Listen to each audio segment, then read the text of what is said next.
as pessoas têm uma impressão que colocar limites em criança, principalmente hoje em dia as pessoas têm essa impressão de que isso é ruim, isso é maldade. O que mais ajuda a criança é uma criança ter limites. Então, eu antes de entrar na residência tinha a impressão que a única coisa que fazia mal para uma criança eram pais ausentes.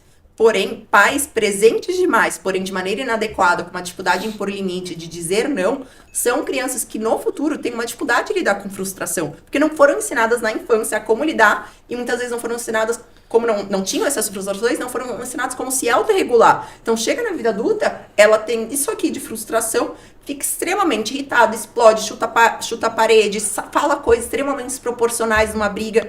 Então, a gente vê que é uma coisa que vira, assim, até transgeracional. Então, uma pessoa que provavelmente tem uma questão ali de uma personalidade ou até de uma outra doença mental, tende o filho dela, independente da parte genética, hereditária, também ter alguma coisa, pela maneira da criação.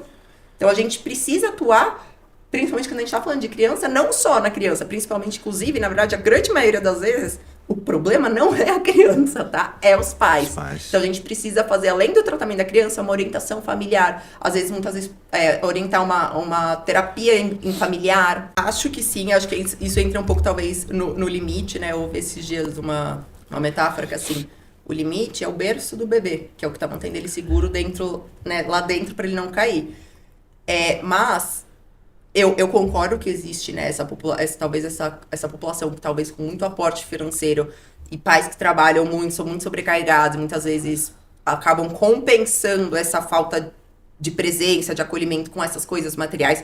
Tem essa questão, porém, eu tenho, inclusive, esse estudo, uma das minhas chefes foi orientadora, eu tenho estudos mostrando sobre como a vulnerabilidade socioeconômica também impacta nas doenças mentais. Então, tem um estudo esse foi feito aqui foi em Embu, e em outro bairro aqui em São Paulo, que avaliou crianças em 3 períodos, assim, anos diferentes, assim, acho que no intervalo de 7 anos, e viram que crianças com maior vulnerabilidade socioeconômica têm, primeiro, pessoas com maior vulnerabilidade socioeconômica, vai ter menos acesso à saúde, menos acesso a estudo, vai ter mais episódios de vida traumatizantes. Por quê? Vive numa região com uma porcentagem maior de violência, uma porcentagem maior de dificuldade, né, talvez não passe fome, não consiga ter um tênis para usar na escola. Então, episódios assim traumatizantes tendem a aumentar alguns transtornos mentais, principalmente do que a gente chama de externalizantes, esse estudo falava. Então, aumenta TDAH, a chance de TDAH, aumenta transtorno opositor e transtorno de conduta, que são aqueles que eu te falei,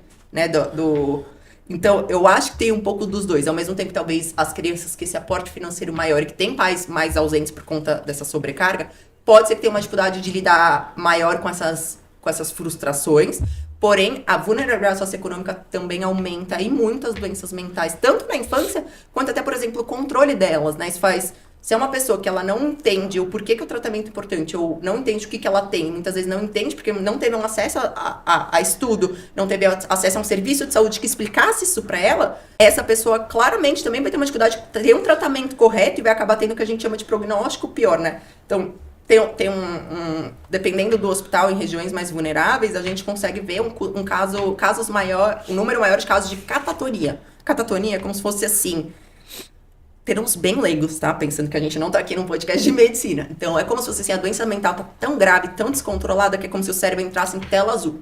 E aí, Caraca. Tem outros tipos de catatonia, mas o que a gente mais vê com frequência é como se fosse assim, a pessoa fica paralisada. Ela não fala, muitas vezes, dependendo da pessoa, nem chega a se alimentar, ela fica assim, mais com horário vago e tudo mais.